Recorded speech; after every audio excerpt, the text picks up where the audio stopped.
morning, everybody. Keith Engel, TGI Sports Talk on this snowy Friday morning here in the Northeast. I'm not sure about where you guys are. I know some of you here locally will be seeing some white stuff. Our first snowstorm. When I was a kid, it wasn't a snowstorm until it was about 10 inches. But a couple inches qualifies these days. I want to welcome you in. Thank you for watching. Hope you'll like and follow the page. If you haven't already done so, certainly share our videos. Morning, Dave Guyette. I want to start by thanking my guest from last week, Ian O'Connor. Ian, I guess his what we could focus on was his book, Belichick. We covered a lot of topics, and he was very, very thorough in this book. If you haven't seen the book, read it. We had a great interview. We had some technical issues, so again, bear with them for a few minutes. They cleared up. I think it's the scroll. I cannot use the scroll on the bottom of the screen, unfortunately. So I apologize, and we'll try to keep those to a minimum in the future. My guest today is Billy Martin Jr. Unfortunately, Billy is not in the waiting room yet, so we're hoping Billy is just temporarily delayed. Checking my email, and I should probably check my Facebook messages quick. Anyway, next week our guest next week will be Fred Mitchell.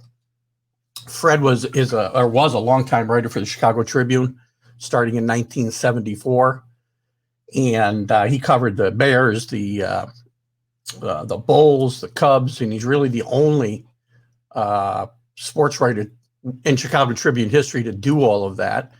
And he also has written the book on Gale Sayers, the great Gale Sayers. And for some of you younger guys, if you don't know who Gale Sayers is, because he had a very short career because of injuries with the Bears, great player. You may be more familiar with the movie Brian Song, which is the story of the relationship between Brian Piccolo and Gale Sayers. It's a great book.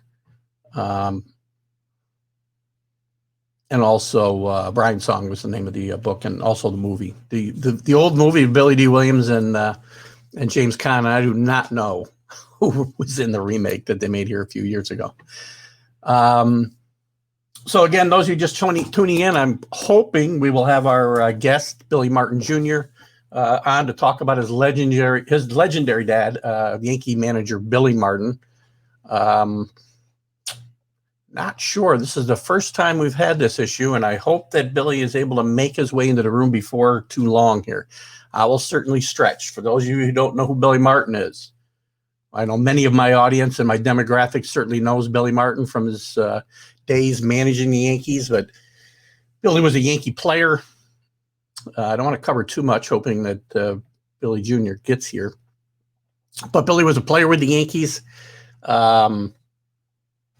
Very famously was traded. He was actually an all-star in 56. He was a clutch player in some World Series with the Yankees. And then he was very famously traded to Kansas City after an incident at the Copacabana, which he was kind of banished, but he was welcomed back. He was one of Casey's boys. He was Casey's boy.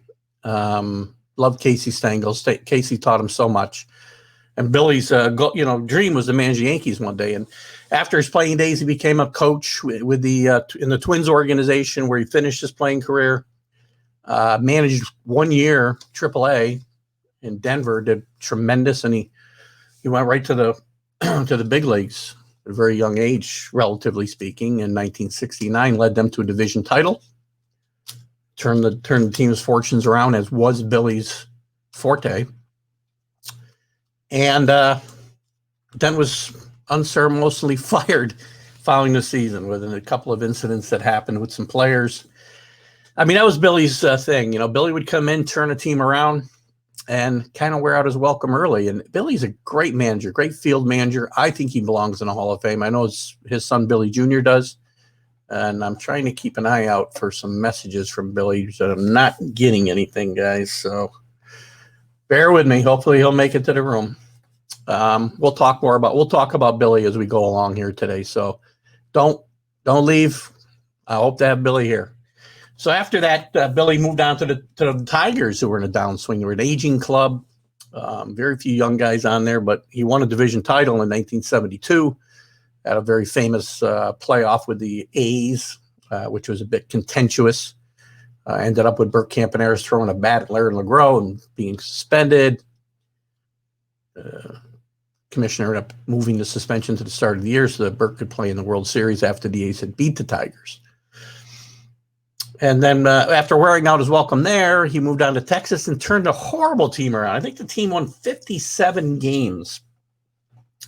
I want to say 57 games the year before. And they won 84 games, which doesn't seem like a lot, I suppose, but he had them threatening the world champion Oakland A's the entire season. With a team of not, Jeff Burroughs, Fergie Jenkins was on that team. He just gotten traded to them. But other than that, I mean, they weren't, they didn't have superstars galore there. So Billy did a tremendous job there. And the next year, things didn't go quite as well. But one George S. Steinbrenner from the Yankees had his eye on Billy. I think just waiting for him to get fired. And as soon as he was fired, George fired Bill Verdon, who put the Yankees in contention the year before himself in 1974, and brought Billy in 1975. And the saga really began then. Billy did lead the Yankees to their first pennant in 1976, their first pennant since 1964, which was a long time, at least at that point in the history. It was a long time for the Yankees to go without winning. And then, they went to the World Series, got swept by the Reds, really weren't competitive, but they still were missing some pieces. In the offseason of 1976, free agency was just coming into full swing, as it were. And George went full tilt. Billy, and they had some disagreements there, Billy and George and Gabe Paul, the general manager. Billy wanted Joe Rudy, wanted Bobby Grich. Bobby Grich to play shortstop, ironically. He was a great second baseman. But George wanted to make the big splash. He wanted the one and only Reggie Jackson, which Billy did not want.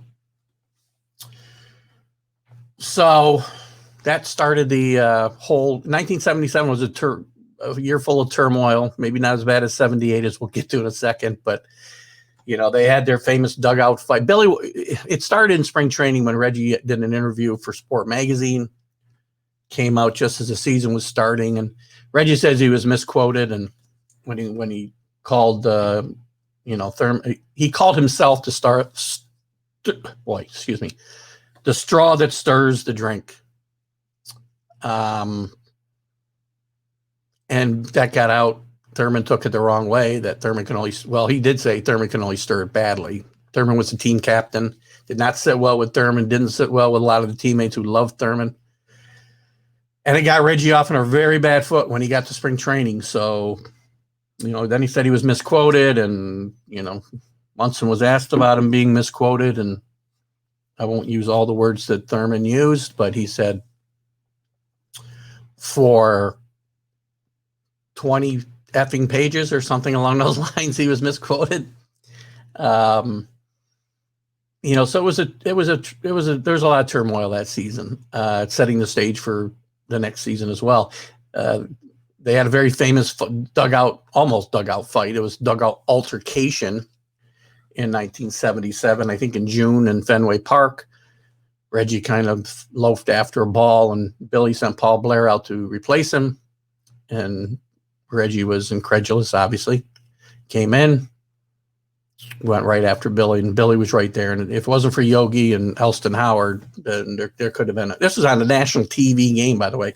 That back in the day when all the games were seen, almost every night you got 3, 4, 5 games on. Here we got one game, Saturday game of the week. Everybody in the nation was watching that game. So not a good view there, Reggie. And the Yankees weren't in first place. They were struggling at the time. But they turned it around, won a World Series. Reggie very famously hits 3 home runs in Game 6, the series clincher, and everybody loves everybody again. Billy gave him a big hug as he got to the dugout after the 3rd home run. This all followed, by the way, the Kansas City series. The Yankees played, if you don't remember, the Yankees played Kansas City in the AL Championship Series 3 years running. And, they were great series. And in this series in 77, Billy benched Reggie in Game 7 against Paul Splittorff. But used him in a very, very big spot later in the game, I think against Doug Bird, if I remember right. And Reggie came through with a big hit and another big hit. And the Yankees ended up coming back and winning that game and obviously getting to the World Series. Reggie hits the 3 home runs. And again, everybody loves everybody. Great to see the Yankees win again after 13 years. I'm just 17 years old. I'd never seen the Yankees win. I was too young. 12 years seemed like an eternity. Today, it doesn't seem so long. It's been 11 years again, I guess. So, but we had a longer dry spell from 78 to 96, 18 years. So again, for the Yankees, though, we're winning World Series year after year, going to the World Series year after year and winning the majority of the ones they were in. It was 12 years or 13 years by the time they finally won was an eternity. We get to 78. Still hoping Billy shows up here, guys. I was really looking forward to this interview, and I apologize. I'm not sure where the miscommunication came from. But we will stretch, and I will tell some Yankee and Billy Martin stories as long as I can. Put your questions in the chat room. I'll be glad to answer them. Dave's answering. Billy had David Guyette met Billy in Johnstown here. I remember them coming in, Dave, for I'll just divert here a little bit before I go to 1978. I remember in 78, 79, I'm not sure what year you're referring to. You might be a little younger than me, Dave, but they had a sports banquet where I'm not sure if Billy was at this one, but Bucky Dent was there. Greg Nettles was there. So I don't know if that's the same one. And Dave also refers to the Bronx Zoo, which is another famous book written. I think that was Sparky Lyle wrote the Bronx Zoo, which detailed some of the stuff that was going on that we know about and stuff maybe we didn't know about at the time. It was one of the first tell-all books, really getting behind the scenes and digging into the corners of the things going on. They're prevalent today, but they weren't then. Bronx Zoo is a great book. I believe there's Bronx Zoo, or it could have been in Greg Nettles' own book that Greg Nettles had a pretty famous comment where he mentioned when he was a kid, he wanted to either be in the circus. Oh gosh, what was the line? Help me out, Dave. Bet you know. Maybe it was he wanted to be a ball player or in the circus, and he got the best of both worlds. I think that was kind of it.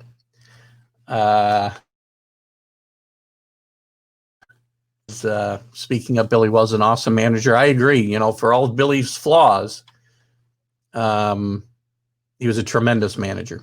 So for those of you just joining us, my guest is supposed to be Billy Martin Jr. I don't know if Billy's having some technical issues. I think he's in Arlington this morning, and I'm hoping that Billy still joins us. I've sent a message to Billy. Let me send another quick message before we move on to 1978. Yeah, he hasn't seen last night's. Hope Billy's okay. Let's just hope Billy's okay and everything's okay in Arlington. Not sure what the weather is there. I know they had some bad weather come through. I don't know if Arlington was hit, but I doubt it. But anyway, we'll talk about Yankees and Billy amongst ourselves here. You guys, we've already had some comments from Karen and David. Please, guys, put some comments in the room. We'll have a discussion about Billy, about the Yankees from those times. Give your opinion, your famous, your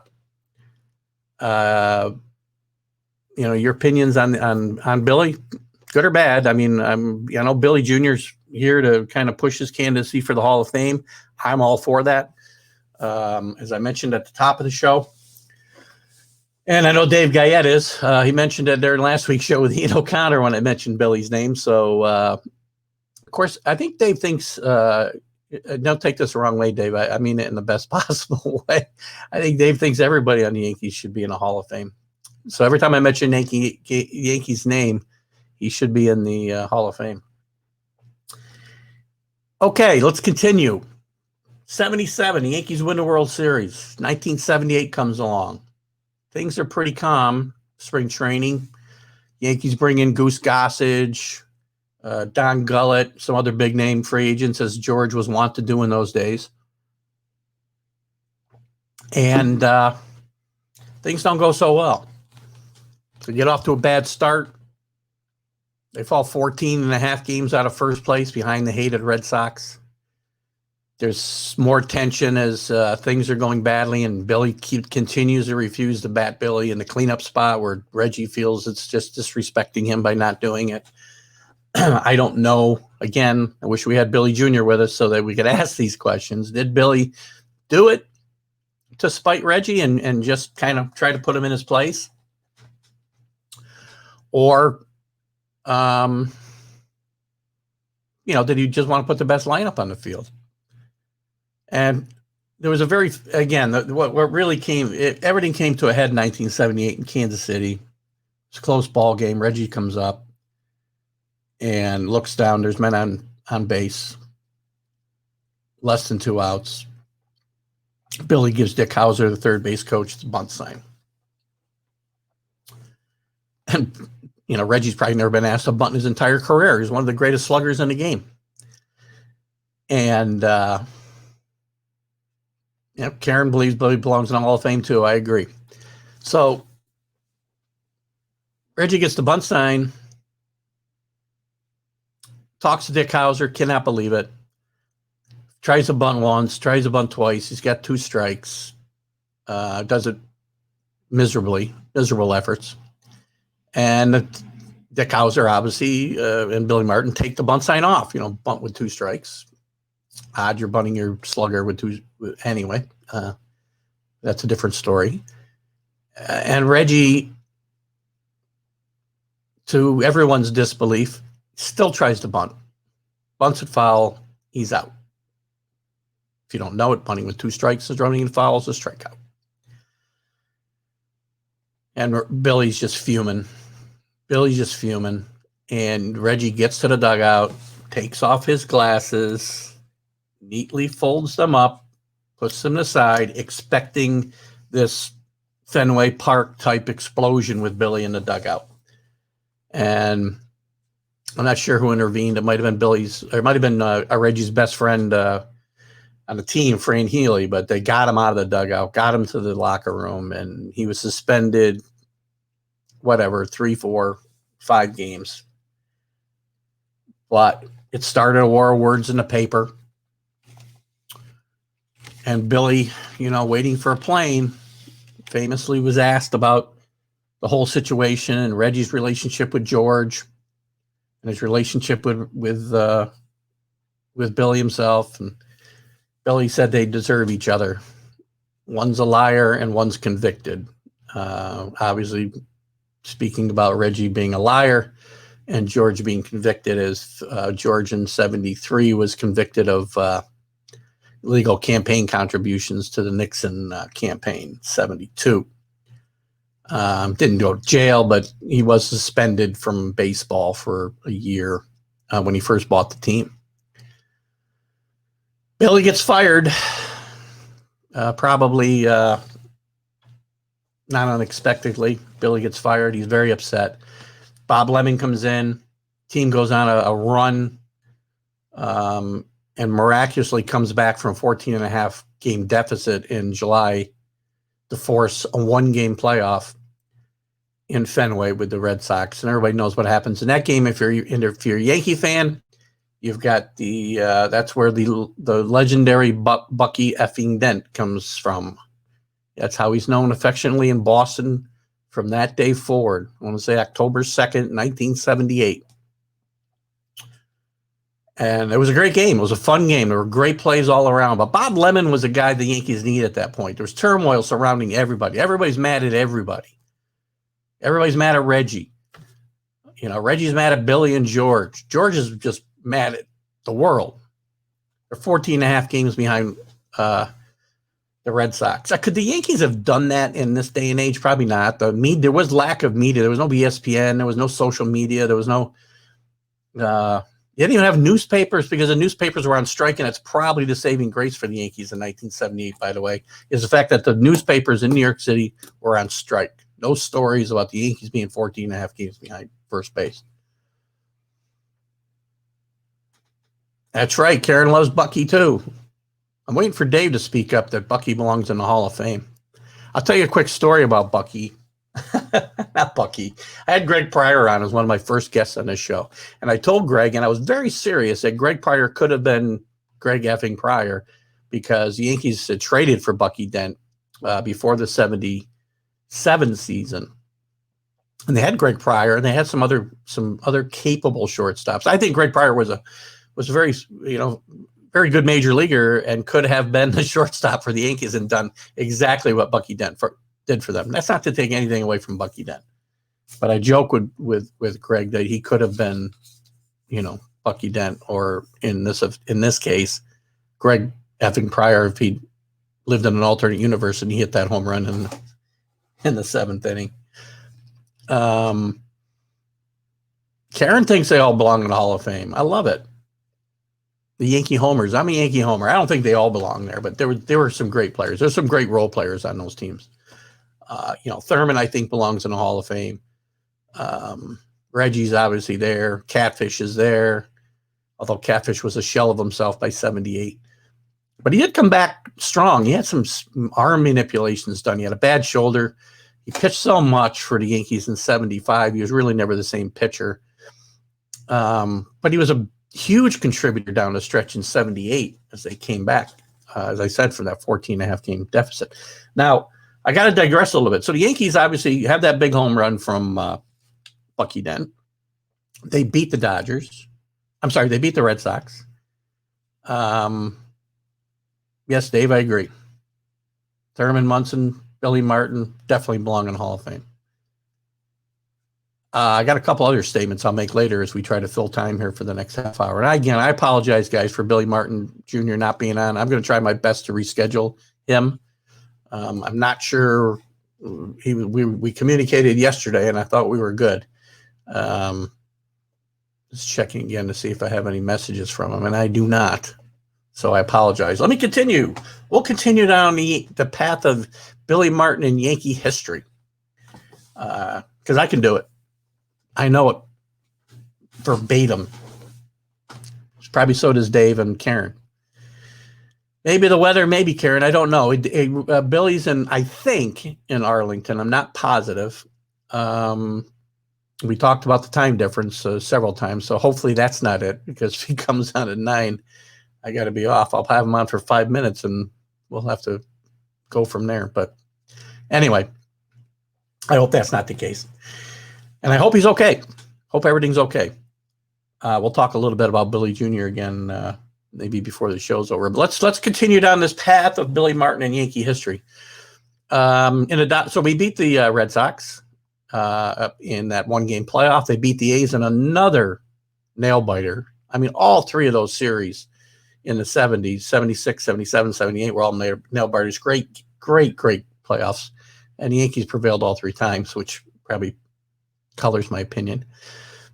But we get to the Dodgers.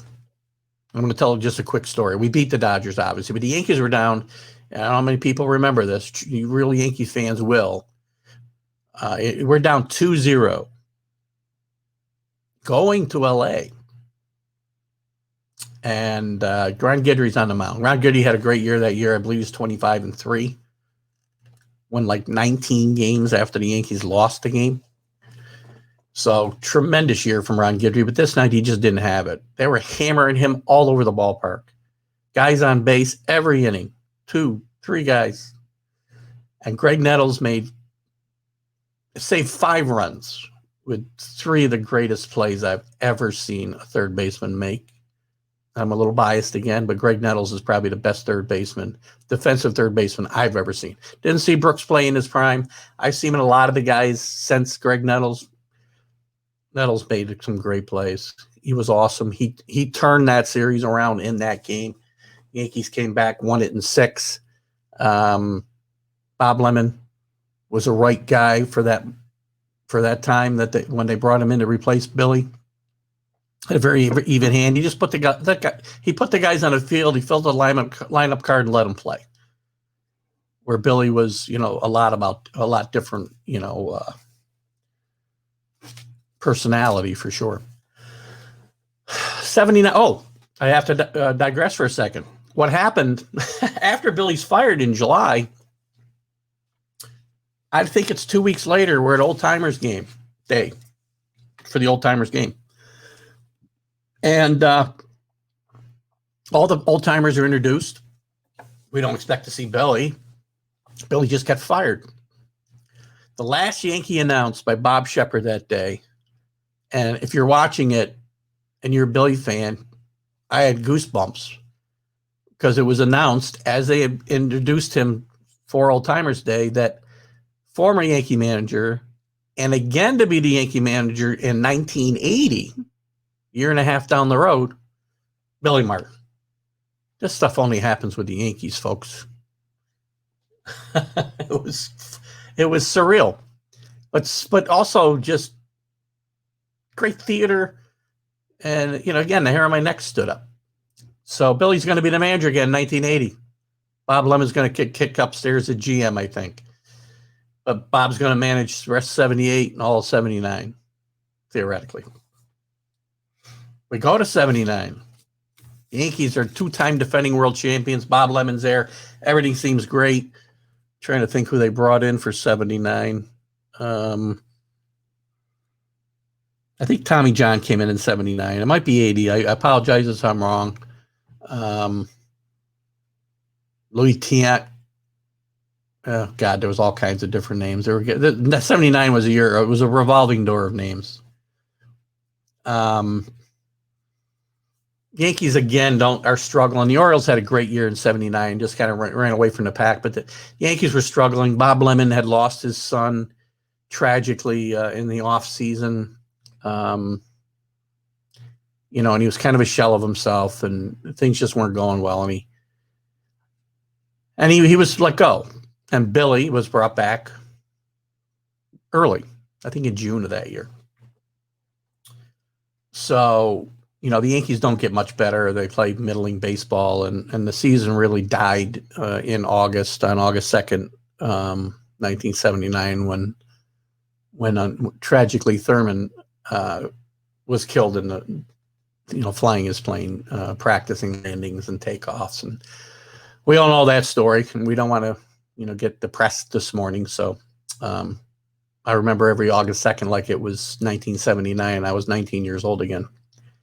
So anyway, that season was just lost. We had a fight in the locker room between Cliff Johnson and Goose Gossett, just 2 huge guys fighting each other, and Goose breaks his thumb, and they're without Goose for 2 or 3 months, and that's pretty much the season. They lost. Billy does come back though in 80. I take that back. Billy doesn't even make it to the next season because he gets in a fight, I believe, with the Marshmallow Man in Minnesota during the offseason. Punches out a marshmallow salesman.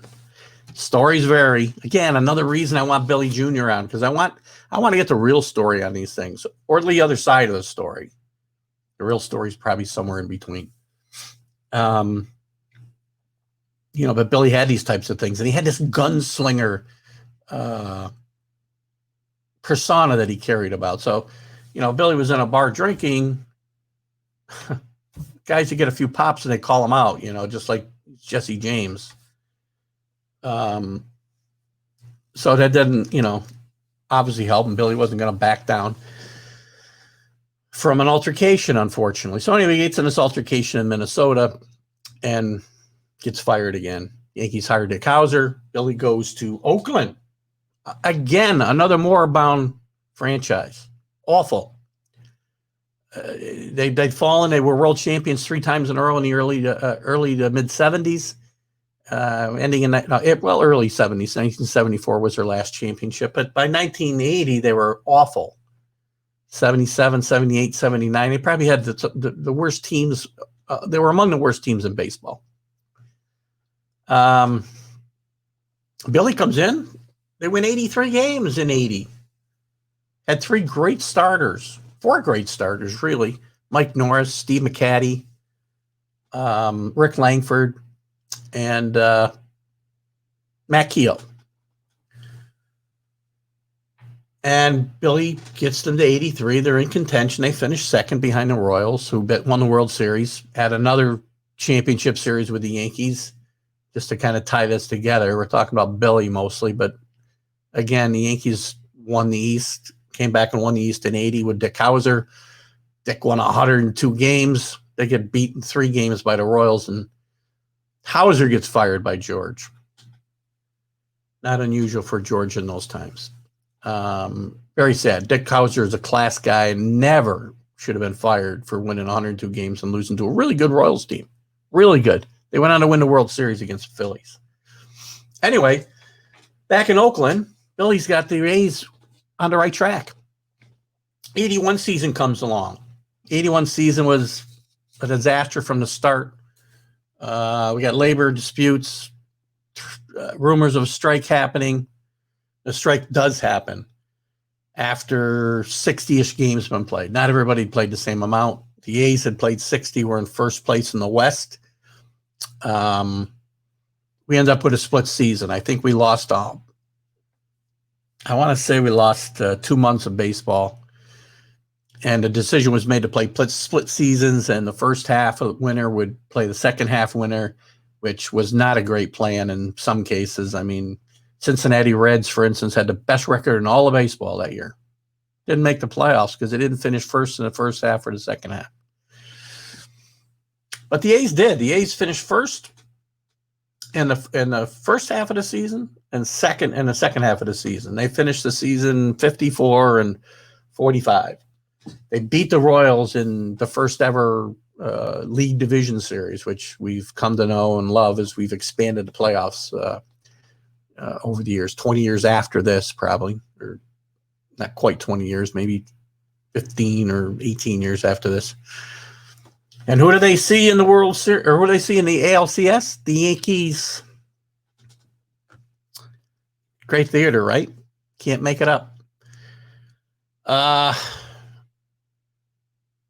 Yankees win the series fairly handily, I think, to my memory. Even though after the championship dinner, after winning that series, they did have another Yankee moment where Nettles and Jackson got into a fight. Who knows about what? Somebody's jacket, somebody's this, somebody's that. There was always something going on with the Yankees in those days. But they were a great team. So Billy, actually, again, turned around another moribund franchise, which was his forte, as I said earlier in the show. Did a great job. Now,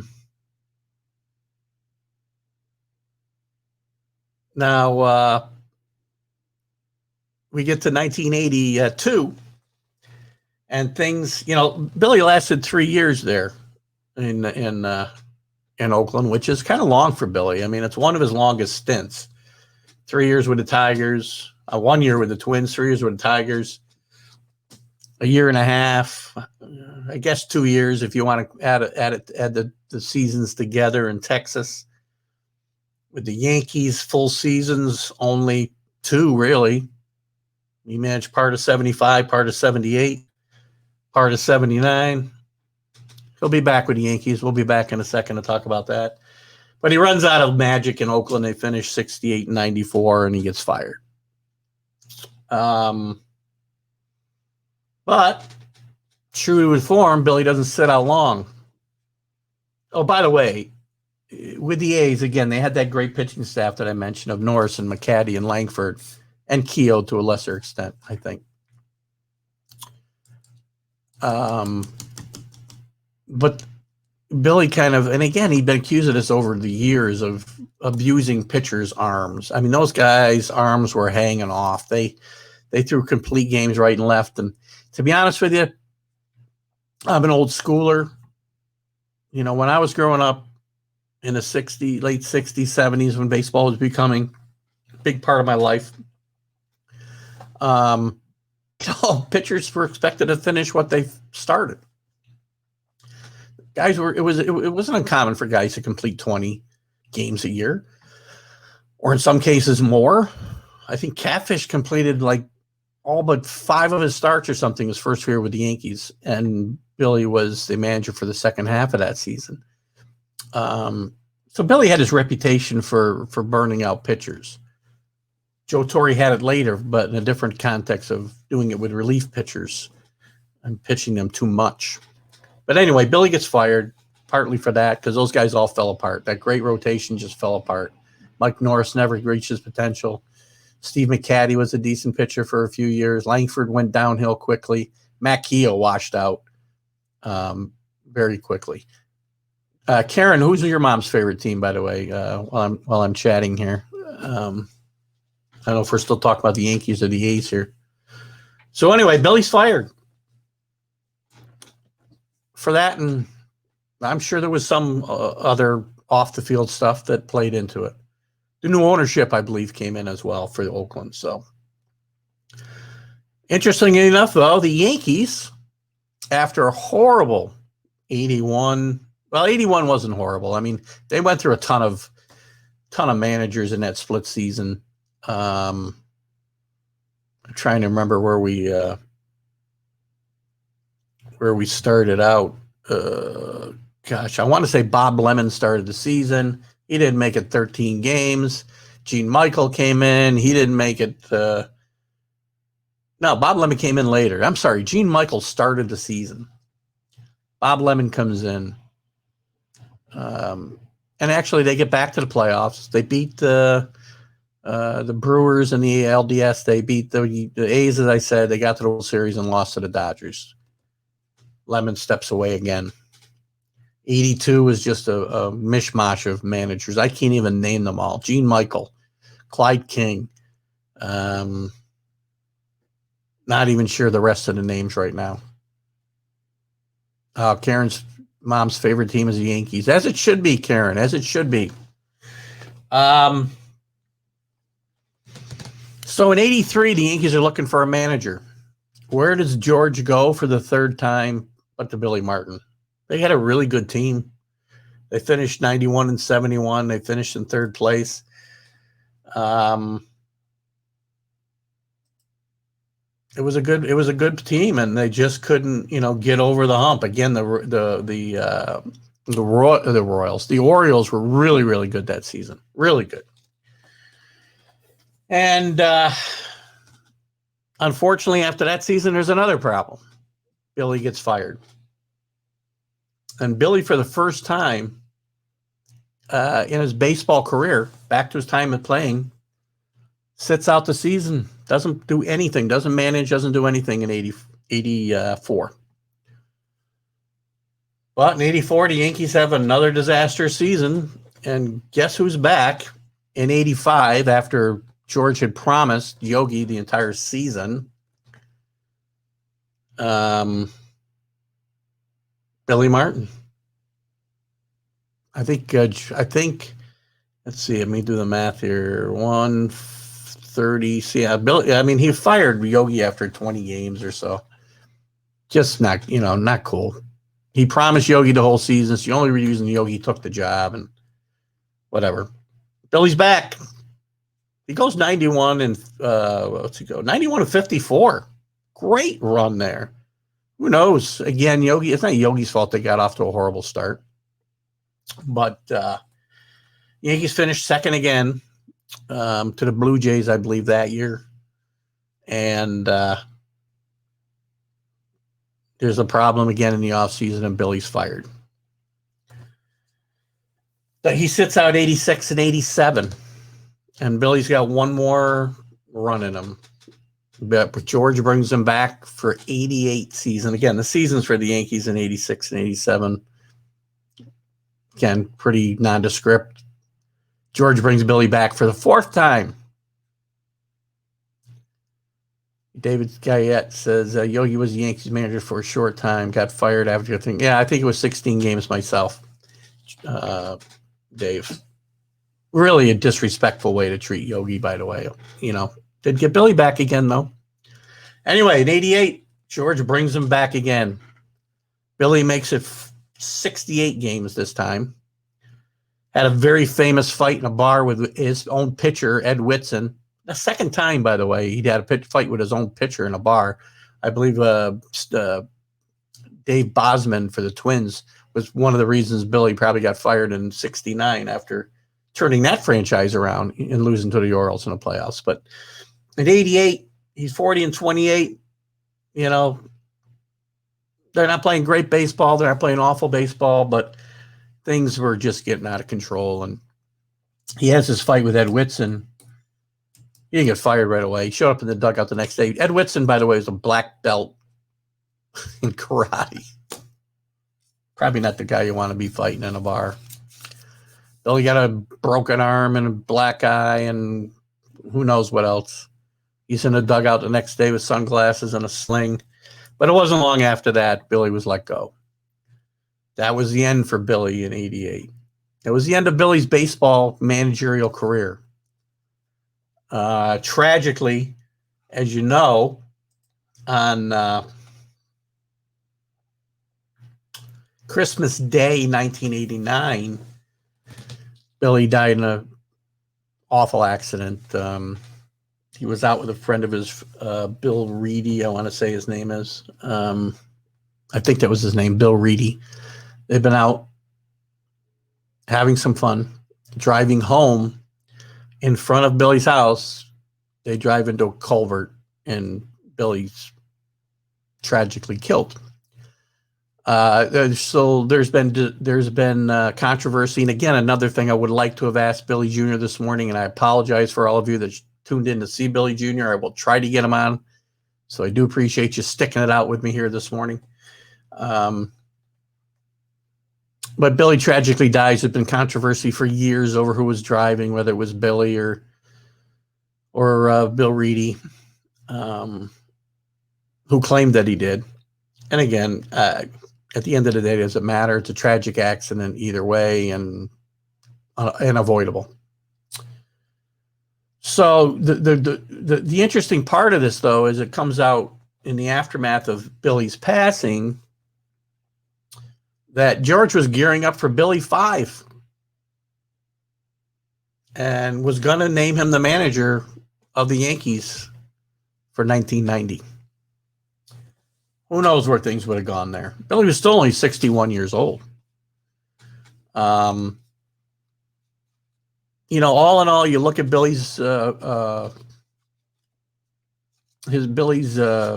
of accomplishments. Billy finished his career under 500 in a full season just one time, that last year in Oakland. He turned several franchises around. The Twins had been nowhere well, they hadn't been nowhere. They were competitive teams, I guess, but he still, to me, got the team into the playoffs where they hadn't. And the Tigers were an old, worn-out team and hadn't been close to the playoffs since 68. He got them to the playoffs in 72 and got them, within a game of getting to the World Series. That was a messed-up season, too, by the way. There was a strike early in that season, and we played an uneven number of games. And that year, they just went with winning percentage. And the Tigers famously won the East by a half a game over the Red Sox because they played one more game. Anyway, that's what strikes do. But I digress. The Rangers, maybe his best managing job ever. That team was awful. 57 games they won the year before he got there. Now they brought some reinforcements in. Fergie Jenkins, Hall of Fame pitcher, but they traded Bill Madlock for him.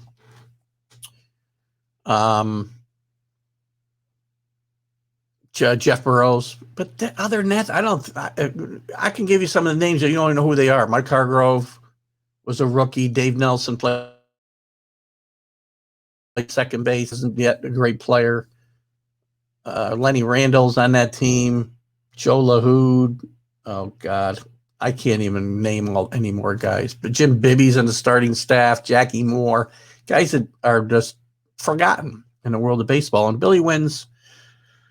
What I say Billy won with that team? 84 games. Was in the race with the A's, the world champion A's in 1974. They were in the midst of winning their third World Series winning season in a row. Great team. He's got them on the ropes all season, and then at the end of the season they fell back a bit. But that's probably his best managerial job. Then he comes to the Yankees, who, again, he's got Yankees in his blood. He wanted to be a Yankee manager from probably the time he was banished. He wanted to get back and be the Yankees manager. He was Casey's boy. And did some great things with the Yankees. You know, you take away all this stuff surrounding Billy on the outside. Some of the clubhouse turmoil. A lot of good teams have won with clubhouse turmoil, though. That didn't keep those teams from winning. They won. The Oakland A's that I just mentioned, 72, 73, 74, they had fights every other week. So, again, it's not all about, happy clubhouses are better clubhouses. But,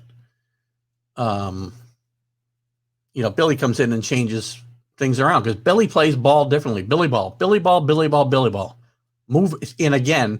Now we're going to get into where I start ranting about today's game. We don't play. We don't manufacture runs. Billy was a king at tactical managerial approach. He'd bunt. He'd hit and run. He'd steal. Always base runners in motion, which creates opportunities for guys to get balls through the holes where they wouldn't normally be because you've got defenders moving around. Billy ball is successful. We don't play that today. I mean, Billy might buy into some of the shifts and whatnot, but Billy was not in the analytics. Nobody was in analytics in the 70s and early 80s. Billy managed by his gut, and Billy did a great job. Billy manufactured runs, and I guarantee Billy added victories to each team's total for a given season. Again, look at the Rangers. They got no business winning 84 games in 1974. Some of those Yankees teams, great teams. 76 team, no Hall of Fame players on that team. Catfish Hunter. Thurman should be there. But again, no Hall of Fame players. We got Carlos May, Chris Chambliss, Sandy Alomar, Jim Mason's a shortstop. Nettles a great player. Roy White's a great player. I hope to have Roy White on the show here soon, by the way, for you Yankee fans. I'm expecting a call from him hopefully today. The Oakland A's, that team's got no business. I mean, they got some great players as things went along. They got Henderson, they got Murphy in the outfield. Had those great pitchers that I mentioned, but they weren't rock solid teams. And every team Billy managed, at least when he got there and got things headed in the right direction, he was responsible for extra victories through the course of the year. Billy Martin belongs in the Hall of Fame. Let's see what Dave said here. Many people look at Billy in a bad way because of the way he was when he was out on the field. It didn't take away from what he managed. I agree, Dave. He's a great manager. He is one of the best of all times. I mean, unfortunately, he's got one World Series victory on his resume because he got fired in 78. But again, you just look at the turnaround jobs he did. Nobody's done that. Nobody. And you're right. That's why I wanted Billy Jr. on today to talk about, why Billy belongs in the World Series or the World Series. Why Billy belongs in the Hall of Fame. We're going to be running out of time here soon, so I don't even know why I'm looking to see where Billy might be, but I'll look again anyway. Got nothing from him there. I got nothing from him there. So anyway, I don't know. We had some miscommunication, so we're not going to worry about it. We're winging it as best we can here. We got a few minutes left to kill. Billy, again, I'll wrap it up with Billy belongs in the Hall of Fame. And Billy Jr., by the way, is one of his biggest advocates. That's why I wanted to have Billy on. Billy, I learned some stuff about Billy that I didn't know. I knew he's a player manager or a player agent. And he's been one for 25 years. I think he's still doing that. But Billy managed himself. Billy Jr. managed the independent Texas Air Hogs in 2017. Had some success. Donnie Nelson, who the NBA fans would know as Don Nelson's son, was involved in the ownership in that team. And I think Billy Jr., from what I read, is still involved with that team in the front office. So I wanted to get all that information from Billy. He's got a great story to tell about the other side of Billy Martin. His dad spent a lot of time around those Yankee teams. I wanted to get those inside stories. And unfortunately, today's not the day that we got them. You know, with this type of show, this stuff's going to happen. And I'm happy this is the first time that it's happened to me on my show. So let's talk a little bit about the future. I right now, I'm still lining up guests for November, but I do have Fred Mitchell on next week. As I mentioned, Fred was a longtime columnist for the Chicago Tribune, wrote about the Bears, the Cubs, and the Bulls. Only Tribune writer ever to cover all three teams. Wrote a great book about the great Gale Sayers. They were very close, and we'll talk a lot about that. So all you NFL fans and Gale Sayers fans, there was a lot of Gale Sayers fans. He would have been one of the best of all time, Gale Sayers, if he hadn't been injured as often as he was. It's really one of the sadder stories as far as careers cut short. Not tragically like Thurman Munson, but tragic in its own way, in the fact that this very talented guy who might have been the best runner that the league had ever seen if he'd been able to play a full career, his career was cut short. So we're going to talk a lot about that. The 13th is still up in the air. I had a really good guest as we started to head into the NCAA basketball season, but that one is a bit up in the air. But I do have, just so you Yankee fans know that have been in the room today, I wish I'd mentioned this at the top. I've got an interview in the can right now that I've been holding for a while. I could have played it today, I suppose, but I was hoping Billy would show up. I have an interview with Marty Appel, who was during the years that we were just talking about. A lot of those years, he was the PR man for the Yankees, and he's got some great stories about those Yankees in the 70s. Billy, Thurman, the Bobby Mercer trade, Reggie. And even when he wasn't involved and left them, he was still involved around the Yankees as he became the producer of the WPIX Channel 11 telecast of the Yankees. So Marty had some great stories.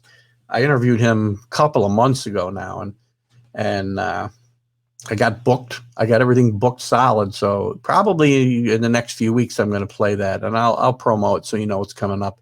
And again, I apologize for all you Yankee fans that showed up today. I know there's a lot of people in the room earlier expecting to see Billy Jr., and unfortunately it didn't happen. So we will try to reschedule him, and we'll have a very similar conversation to this one at that time. And I guess we'll end the show today on that note. Good morning, Bob Engel. Before I go, there's my dad. Geez, I wish you'd come in sooner. I would have brought you in the room. I needed somebody to interview about Billy Martin because Billy Martin Jr. did not make it this morning. So he's flown solo, which I do on Sundays, by the way. I told you about Fred Mitchell next week. Don't forget my Sunday show. Guys, and again, there's a lot going on. So these shows have been about 2 hours. I've had a blast. We get people in the room asking a lot of questions. We'll cover the World Series. We'll cover some of the managerial changes in Major League Baseball this week. We'll cover that Saturday's college football, the stories in the NFL, which we've got some COVID situations going on again in both college and the pros. And we'll do our NFL picks, and I pick against some of you guys. So join me on Sundays, 9 a.m. Eastern time too. We have a lot of fun on Sundays. So I hope you'll see us then.